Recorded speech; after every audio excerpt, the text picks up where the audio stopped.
Okay, hello everyone. George Webb here with the Silver Shark, and a lot of people are calling you the election shark. Really? Yeah, they're calling this has swept the country. It started in Maine early this morning, and now it's sweeping through the Midwest. It's on its way to, I think it's going to get to California before the voting opens or closes in California. Just my opinion. Mm-hmm. But Mark, the election shark, is with me. And Mark, so far, we've had a great day. We had earlier Twitter, and I think we went for 2 hours this morning. Yes. While you were off, I remember that old picture of a newspaper headline with Harry Truman in it. Dewey defeats Truman. Dewey defeats Truman, and that's why it's important to vote today. This was the source of the expression called stay-at-home voter, which was the people in California saw Dewey defeats Truman. They figured, well, the election's over. I don't need to go vote. They didn't vote. And then I think Truman wins California and wins the election. So that's not what we want today. We want you to go vote today and get 10 of your relatives and friends to go vote. Yeah. And then while everyone was out, I went to Target. Speaking of Targets, I mean, we're deep state targets here. I went to Target. What's old is new again, though. What's old is new. What something borrowed, something blue. I went and got a replica of Elon Musk's Raptor engine. We don't have the 9-way configuration, but we will be bringing out various Elon Musk models as we are going through the night to talk about the Dark MAGA initiative. We also have our good friend Dave Underdown in the chat. We're going to find out what Safari Club boots are. We know the Safari Club was bioweapons in Africa. We're going to find out what Safari Club boots are from Dave Underdown. And we're going to show you soldiers. Safari Club boots are soldiers. Oh, okay. All right. So now he's got me thinking who the Safari Club boots were for Prince Philip in Africa. Okay. All right. Maybe Jeff Epstein with a little bit of the stuff from the heavens, Safari Club boots. Yeah, then Khashoggi's. This is as much fun as what's my line? Oh, yeah. I've got a secret. I've got a secret. Gorbanifar from Iran. Okay. So, and then a call sheet. Call sheet. Yeah. Like a CALLS. No, no. Here, I'll get it. Call sheet.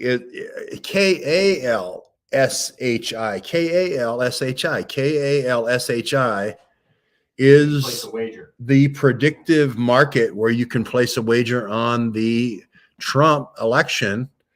And that's got to be more exciting than anything right here. The deliverable here that you can watch this thing as the day goes on is where does the variance start there, Aaron? I can't quite see it. Is that today where it was? No, here, like back here is October 4th.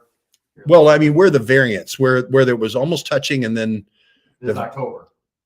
You continue. No. Going forward, right? Yeah. Okay. Right where it's almost touching. That was October 4th. No. I mean, where they were far apart and then they were close together again. Going forward in time. It just went up 1%. Can you go to November 5th, right where they're? Here's... See where they're almost touching, Aaron? You see what? That was November 3rd. November 3rd 2 there. days ago. Okay. So what happened November 3rd? Maybe somebody just placed a big bet. I'd say, what do you think of the inflections of that big separation there? Money, because it's, those are wagers essentially, or, But I mean, what's causing people to wager for Trump? Money coming in, to try and manipulate that. You think this is not a true picture of the real odds? Well, no, because like when you watch like the precious metals market, when you see the slam downs, where there's this or something like that. But there was some large amount of money that came in that took the bet the other way. Elon hedging the bets. There's a fund. I can think of the Rogan that we don't speak about that. That could even been just BlackRock, we don't talk about. something like that. Yeah, You yeah. know, Vanguard, yeah. We don't know State who Street. we don't know who the bettors are. Yeah. Well, Is that a lot of people? That's what you got to look at. Is that a lot of people or is that a lot of money? okay. I don't know. But Are we looking at- here are the things that I would think would if it was in a liquid market and there wasn't any one big investor. Yeah. Joe Rogan's flip-flop from Kamala Harris to Trump last night. I have to think that moved the markets a little bit because Joe Rogan talks to a group of young men primarily who are not really that excited about voting. Was this the Saturday Night Live? Okay. Yeah, Saturday Night Live might be another one where she didn't Third perform. was Sunday.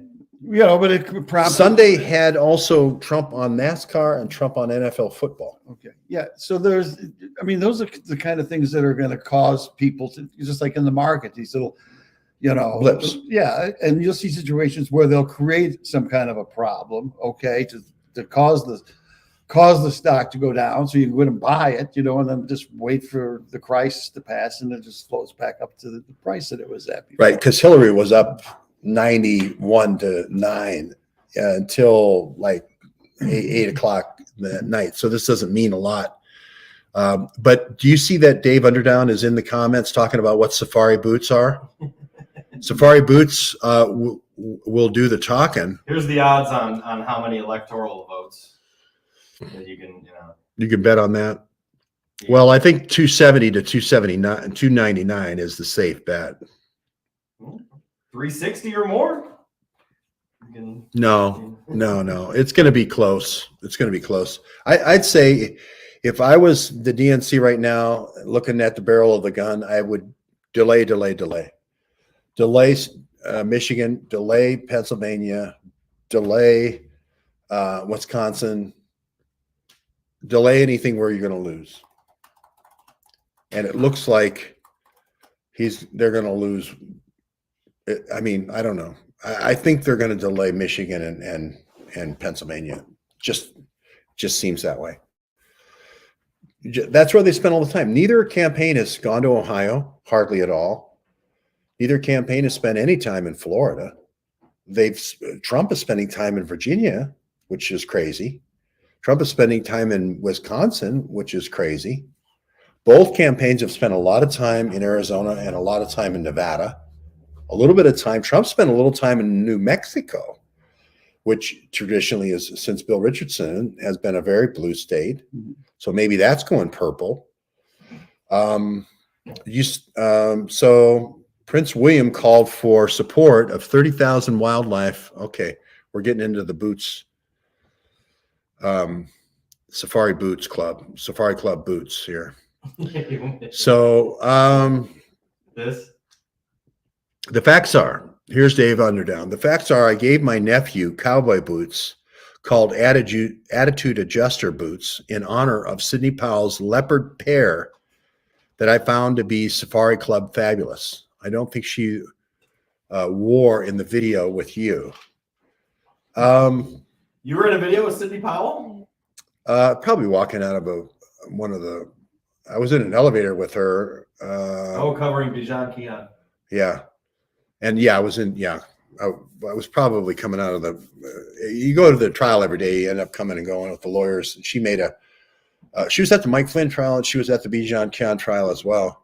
And she is finally, acknowledging the BlackBerries on Anthony Weiner's laptop that they can't seem to get access to. Just in the nick of time, only 8 years later than George Webb. Okay, well that sounds great. But well, it's nice to finally have a little bit of validation. Yeah. Byrne had a phone call with Lynn Wood where he claimed Powell got liquored up and tried to do him. Byrne said no. And then Elizabeth says, I bet Sidney's a tiger in the sack. Moving on. She better be. When you lose 52 out of 52, in baseball, they brought up Willie Mays and he went 0 for 17. And the assistant manager was about ready to send Willie Mays back to the minors. And maybe he was 0 for 16. and he goes, "We're going to give this kid one more chance." And then he had a hit, and it was a home run, and the rest was the career of Willie Mays. But 52, even the great Willie Mays was going to get sent back after 16 or 17.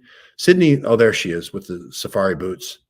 Oh yeah, leopard print. She loves leopard. She loves leopard print. Well, she lost 52 out of 52. That's bad. That's not doing a very good. I mean, I don't know. That's not good odds. So, but good fees. Yeah. I mean, I just, she ended up defending, I can't remember who she defended right off the bat that was in the U.S. Army. She was on the defense for some folks, and I can't remember who those people were right now. So she's not typically a prosecuting attorney. Elon flipped Joe. I think that's a true statement. I think Joe was on the other time. He had talked about endorsing. That could be the Kalshi gap that's growing. Yeah. See? Yeah. They're going to drag this out as long as they can, is what Elizabeth's saying. Charles says North Carolina. North Carolina will be close. I agree with that. North Carolina will be close, and they will delay North Carolina.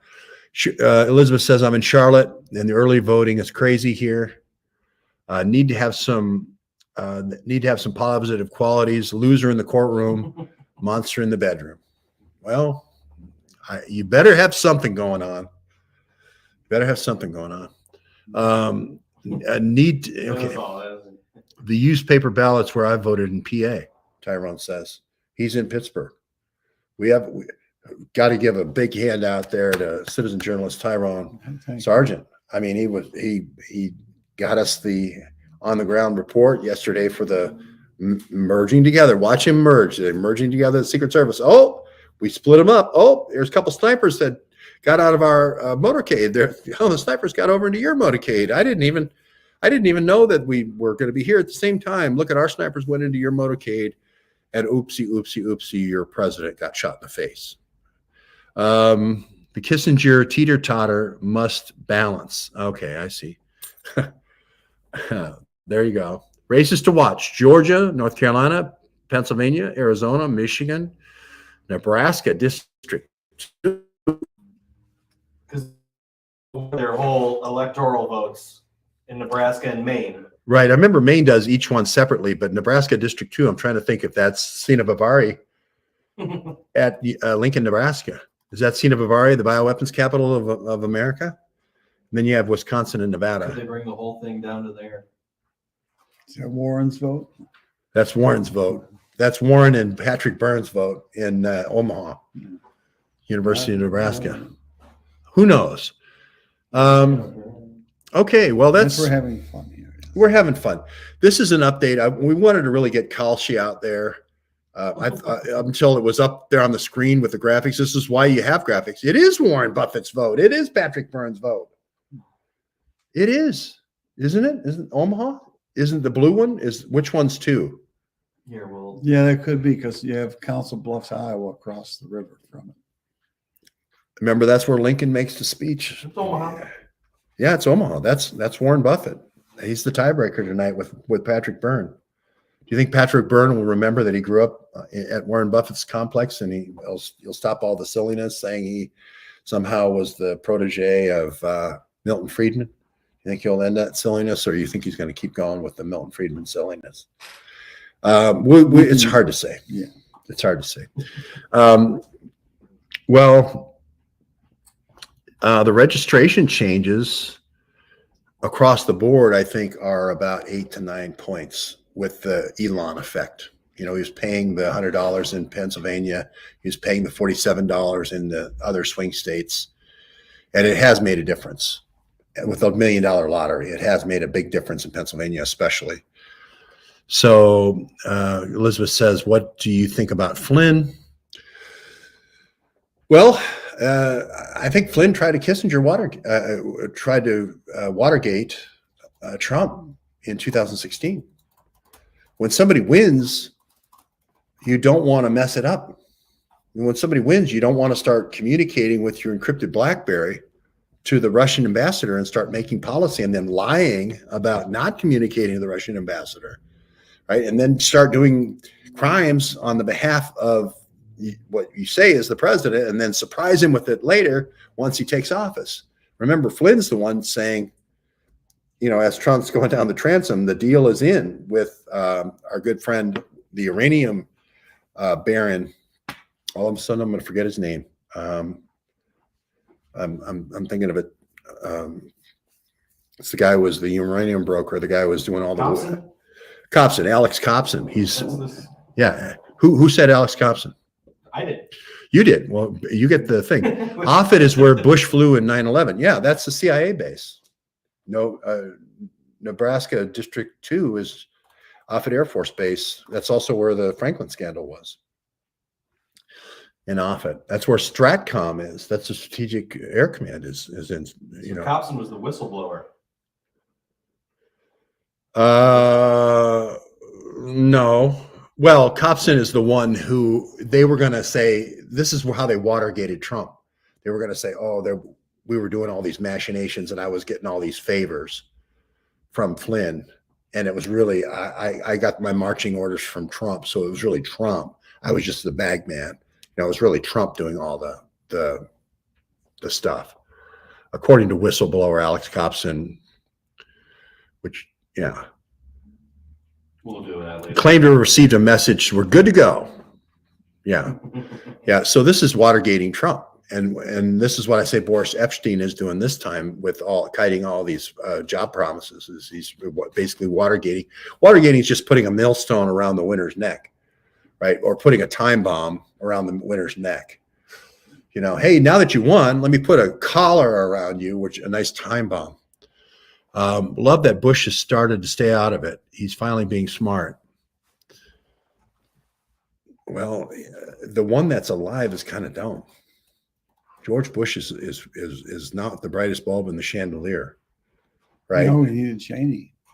Cheney is the one you have to worry about. Liz Cheney and Dick Cheney is the one you have to worry about, and then they're not staying out of it. Offutt Air Force Base, driven to win. Meeting Kislyak before, he had many meetings with Kislyak. Texting away before on the BlackBerry. Again, BlackBerries aren't important. It seems like the most important possible thing that could possibly be involved in the election. Between the election and the inauguration, because that's the key device. That's the key device that Watergates Trump. So it's the most important thing. It's not the least important. It's the most important thing. Derek Harvey, a retired Army officer, former staffer for Petraeus, also IP3 with Flynn. If you remember, Flynn was doing the deal with 30 nuclear power plants, 24 for Saudi Arabia, 6 for Qatar, 4 for UAE, 2 for Qatar, 2 for Bahrain, etc. It was basically a leveling deal to level and make the Sunni nations get as much as the Shiite nations. This guy? Yeah. Derek Harvey. Yep. With Petraeus. Yeah, CIA. All the way, CIA. So With Petraeus these days, KK&R. Same old place. CIA. With Liz Cheney, they're watching this together. Dick Cheney, Liz Cheney, and Petraeus are all sitting together tonight. Yeah, and watch out for Ivan Rakeland, doing stupid stuff like live swatting and that kind of stupid stuff. That's coming. That's coming. So don't do that. Go to your local neighborhood news. Go to your local neighborhood news studio. So. Derek Harvey retired. Yeah, that's probably it for right now. He's been in. I've seen him on Bannon's show. Bannon. He'll have him on for strategy, mostly like about China. China, He's yeah. a China Analyst. Yeah. We'll come in as these numbers start to move. Yeah, we're putting that number out there. We're introducing Kalshi, KAS. Kalshi. KALSHI, Kalshi. We're introducing it to you, saying we'll tune back in if the numbers move. So If we call you, the Kalshi moved. And there's something big happening with Kalshi. Sounds like a Matt Pottinger type. Yes, he's very much a Matt Pottinger type, a Kissinger plan. So right now we See, have like what $100 would do, right? That's Trump. yeah. 100 gets you 69. Yeah. No gets you 138. The thing is, when do you collect? This year, next year? I mean, we used to remember elections used to be always the night of. There was Nixon versus Kennedy was, 5 a.m, 4 a.m. Sam Giancana, John M. Roselli, they dumped the ballots and What if they called Cook it? County. What if they called a tie? Theoretically, in this scenario, what would happen to the money? It throws into the House of Representatives, does it not? No, I'm talking about this bet. Well, that would go into the House of Representatives, right? Um, I believe the House of Representatives determines who wins if But it's this a tie, and there is 4 or 5 the different scenarios. presidential election, though, if the election's called a tie, not like who becomes president, but who wins. If there's no Probably theoretic- get your push money back, Okay. like a dead heat in the 2-horse race. Dead heat, Okay. probably, or else they keep it all. Is that possible? Yeah. Could this be? Like if it was a spread bet Mhm. and said 2 points either way, we're going to give you 1 point, or we'll give you 1 point the other way, over and under, then everybody would lose. And I think that's where it's going, 50-50. I think it's going to be really close. It's going to be Michigan. It's going to be Pennsylvania. But there's always the surprise state. Warren Flood can drive, a Ferrari from the CCF Center in Detroit. He could drive it to Toledo. That's not that far. That's 60 miles. No, we're not tracking it. We're just analyzing the bet itself. No, none of the polls have closed yet. So this is we're just showing you an indicator of how people are feeling. Because this is Kalshi. Okay, it's like you could take bets on what the weather's going to be next week. Yeah. Okay. Or anybody who organizes a bet. It's You bet on football games. You can bet on weather. You can bet on anything. yeah. It's almost like taking fantasy football in a different direction, or online, different type of online betting. We'll do this one, then close it out here. Legal experts, David Boys, remember him from election 2000? No, tell me. I remember the name, but tell me more about David Boies. He was like Gore's attorney on the Democrat side in the Bush. Lawrence Tribe, I remember that name. Okay, and Ted Olson, rest his soul. I do remember went to the Supreme Court to decide, Mhm. and what votes counted and what votes didn't count. David Boies, I also believe, was CBS's general counsel back. He was tasked with defending the libel suit against the CBS by William Westmoreland, if you remember that. Oh, yeah. Okay. And anyhow, he had a legal maneuver. He, ended up settling that. I won't go into that,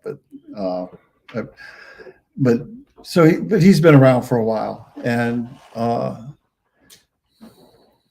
yes, I remember him. But I remember from election 2000, he was like the lead counsel. Yeah. Well, don't assume I know more than I do. Assume that we all, as a collective group, know more than MSM every minute of the day, every day. Well, I bring up the little bits that I have because I'm hoping maybe someone else can finish the story. Yeah. It's a group hive mind, and that's what makes us great. Make America great again isn't Lawrence about. never made it on the Supreme Court. He was 50 years ago. He was like a fast track. He was a brilliant legal mind, on the left, and but I'm going to guess because Bork didn't get on. Yeah. For tat tribes not getting on, I don't know. will. I'm just- I will say this. Probably the first person to push citizen journalism. Yeah, on YouTube. Yes, I do take credit for that, and it is a hive mind, and it is far superior. These betting markets that are done by plebiscite have been proven far superior than the pundits of the mainstream media that are paid performers. Basically, they're tap dancers for the elites, right? And that is that idea of citizen journalism, and God knows I put all my life savings into it, has proven again and again and again to deliver the Pulitzer after Pulitzer after Pulitzer. And they award themselves the self-congratulatory Pulitzers, but the real Pulitzers, the real breakthroughs. Hey, we saw Gavin McInnes, we saw Mr. Proud Boys, Mr. Hey, I'm making a Trump smashed all of Nancy Pelosi's mementos in Nancy Pelosi's office film. Trump people are bad guys. Gavin McInnes, Proud Boys, is back at it again. He's back at it again. Enrique Terrio, who we called right from the first day of the election, saying, hey, Proud Boys going to do a false flag. We were there at the gates with Joe Biggs. That cracks American history, J6. The live exercise, March 2020, the Shadow Network with the Blackberries on Capitol Hill. All of those are citizen journalism stories. The Biolab in Faisalabad, and W. Wasserman Schultz running biological weapons campaigns and all these different overthrows. Those are all Yeah, there they are. Those are all citizen journalism stories. They were all Pulitzer stories. So we'll leave it right there. No, I don't think 4chan does it best. I think the 4chan's the worst. 4chan is the toilet bowl. 4chan's the opposite. 4chan's a race to the bottom. We're a race to the top. 4chan is the worst, I believe, because what you end up with 4chan is the goofier and stranger and wackier you could make your rumor. That's what gets voted up in 4chan because people are looking for things to do. That's just the thing. They're bored. Citizen journalism is the exact opposite. We're all looking out for everyone else and the collective benefit of everyone else. And so it's a race to the top. So it's one is a race to the bottom of the sewer. The other is a race to the top of Mount Everest. Very, very different activities. And we'll leave it at that. All right. Probably 5 o'clock. We'll check back in 5 o'clock, 6 o'clock. Very good. Thanks, everybody.